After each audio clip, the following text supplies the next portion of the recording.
Why Beijing is dropping its get-rich propaganda. News analysis. For 4 decades, the Chinese Communist Party sold the people a false promise: leave the power to us and ask no questions, and we will make you richer than your parents could have imagined. Living standards did rise, not because central planning worked, but because the party loosened its grip on the economy. As the country was open to the outside, access to Western capital, technology, and markets brought more wealth to the Chinese people, and the party took all the credit. Meanwhile, even as incomes climbed, the party continued to jail critics, crush dissent, and persecute entire communities of ordinary citizens who wanted no part of politics. But for the compliant majority, rising living standards bought consent. Now the money is running short. Growth is fading, prices are falling, jobs for the young are scarce, and the country's wealthy are quietly moving their savings abroad. So Chinese leader Xi Jinping is rewriting the deal, analysts told the Epoch Times.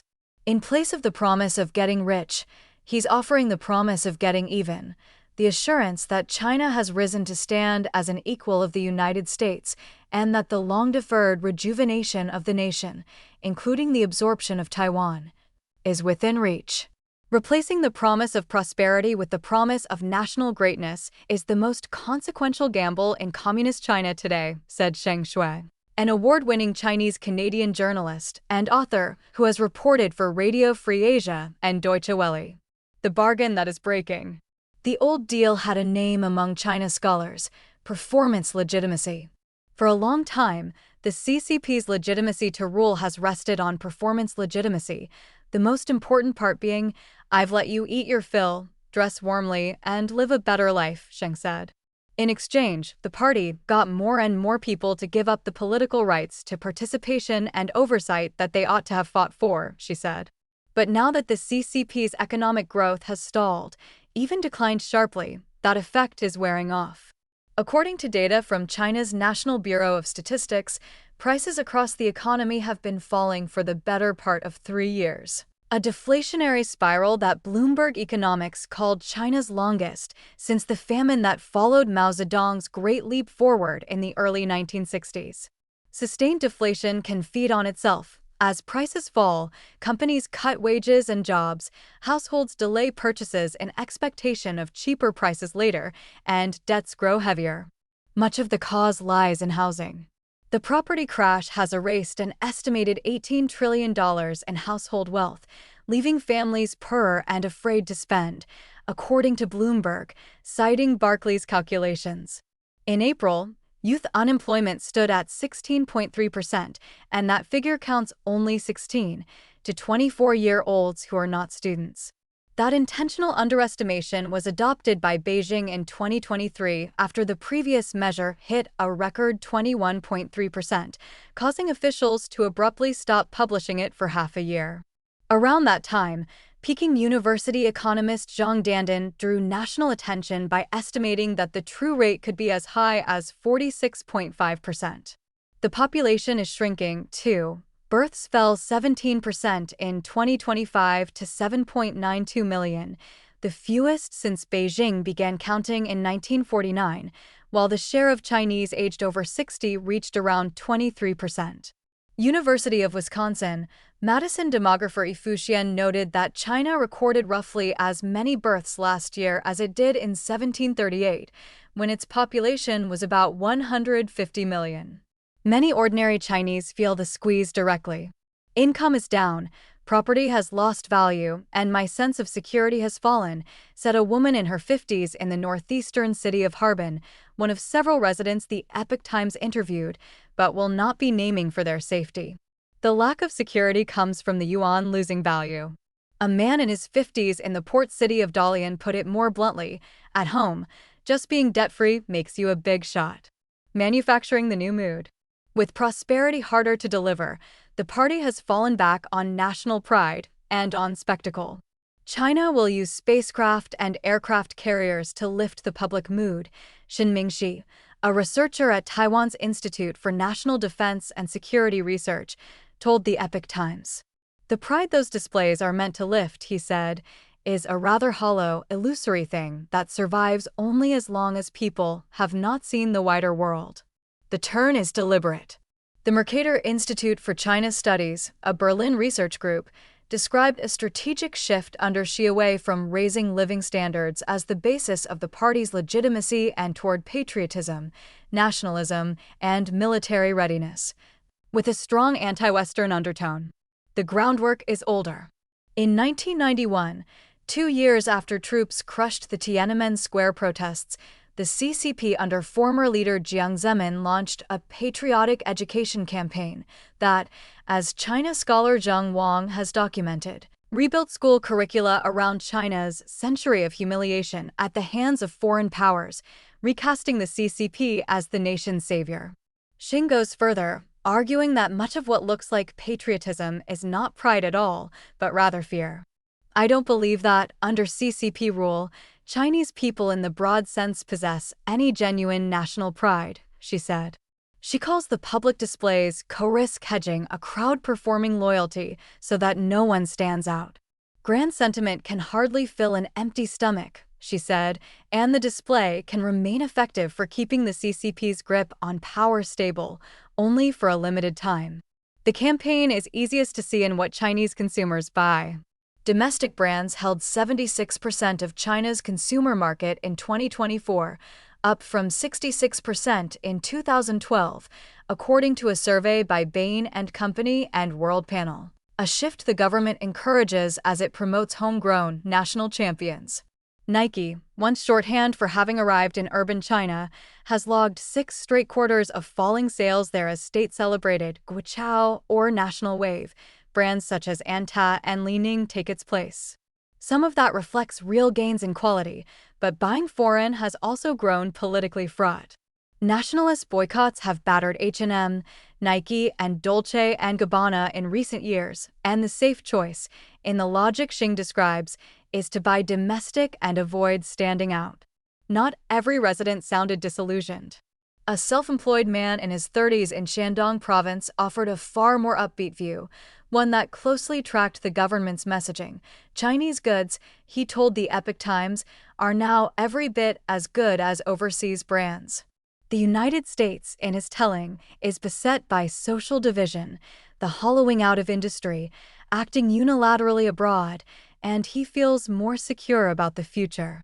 Such answers are hard to read from the outside, Xing said. In a system where economists who talk China down can lose their jobs and their platforms, the safe answer and the honest one are not always the same. Voting with their feet. Pride is often contradicted by what the same people do with their money and their children. That contradiction, Xing said, is a textbook combination of cognitive dissonance and refined self-interest. People who endorse resistance to Western hegemony in public while, in private, treating the West's universities, courts, and property protections as the irreplaceable safe deposit box for China's elite and for officials inside the system. Chen Pokong, a US-based political commentator and author who spent years in Chinese prisons for his role in the 1989 democracy movement, describes the same split more vividly. Their mouths shout patriotic slogans while their feet vote. He points to the deserted visa lines at the Russian and North Korean embassies, the crowds outside the American, Japanese, and Australian ones, and the officials who denounce the West even as they move their families and fortunes there. The residents bore this out. Most of those interviewed by the Epoch Times said they hoped to leave or to send their children abroad. A recent mainland graduate now in the United States said he would do everything I can to stay, and said China's high schools are like concentration camps, with no freedom of speech in society at all. A woman in Harbin told the Epoch Times that she wants Europe for herself and her child. A Dalian man said the pattern starts at the top. People with money and power and their children all want to go to developed countries, he said. At home, he added, the internet police are everywhere, so no one dares speak their mind freely. 99% of ordinary Chinese have gone numb under a boulder that size. How could any egg stay whole? Foreign investors have voted with their capital. China's net foreign direct investment, which peaked at $344 billion in 2021, fell to roughly $4.5 billion in 2024, the lowest since 1991. After Beijing broadened its anti-espionage law, raided foreign consulting firms, and barred some executives from leaving the country, according to U.S. State Department figures. The World Bank reported that in 2025, money leaving China outweighed even a record trade surplus. A record 73% of European companies surveyed told their Chamber of Commerce in 2025 that operating in China had become more difficult over the previous year. Demanding equal status. Set against that exodus, the CCP's insistence that China now stands level with the United States looks less like a foreign policy than a domestic necessity, Xing said.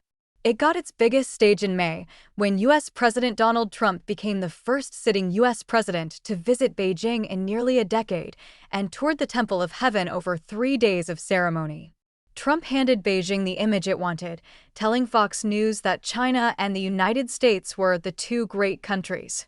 I call it the G2. For Xi, the value of that image is mostly at home, Xing said.